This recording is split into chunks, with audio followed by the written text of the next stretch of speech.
Hi అండి. Welcome back to happy diaries. ఈరోజు ఈ వీడియోలో ఎగ్ ఫ్రైడ్ రైస్ అండి. ఈజీ వేలో ఎలా తయారు చేయాలో చూసేద్దాం.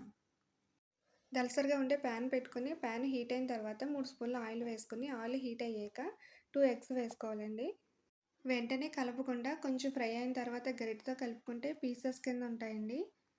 ఎగ్ ఒక 5 నిమిషాల పాటు ఫ్రై అయిన తర్వాత ఇందులోనే సన్నగా కట్ చేసిన హాఫ్ కప్ ఉల్లిపాయ ముక్కలు, పావు కప్పు పచ్చిమిర్చి ముక్కలు, సన్నగా కట్ చేసిన హాఫ్ కప్ క్యారెట్ వేసుకొని ఇవి ఎక్కువగా ఫ్రై అవ్వాల్సిన అవసరం లేదండి. ఒక 5 నిమిషాల పాటు ఫ్రై అయితే సరిపోతుంది. ఇందులోనే హాఫ్ స్పూన్ అల్లం వెల్లుల్లి పేస్ట్ వేసుకొని పచ్చివాసన పోయేంత వరకు ఫ్రై అవ్వనివ్వాలండి.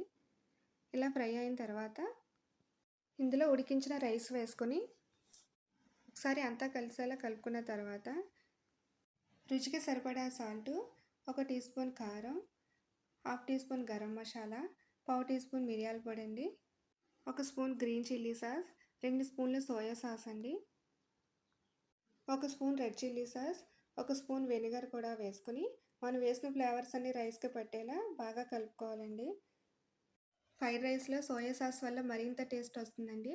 ఇలా ఒక 10 నిమిషాల పాటు మగ్గిన తర్వాత కొంచెం కొత్తిమీర వేసుకొని మరొకసారి అంతా కలిసేలా కలుపుకొని ప్లేట్లోకి సర్వ్ చేసుకుంటే ఎంతో టేస్టీ అయిన ఎగ్ ఫ్రైడ్ రైస్ రెడీ.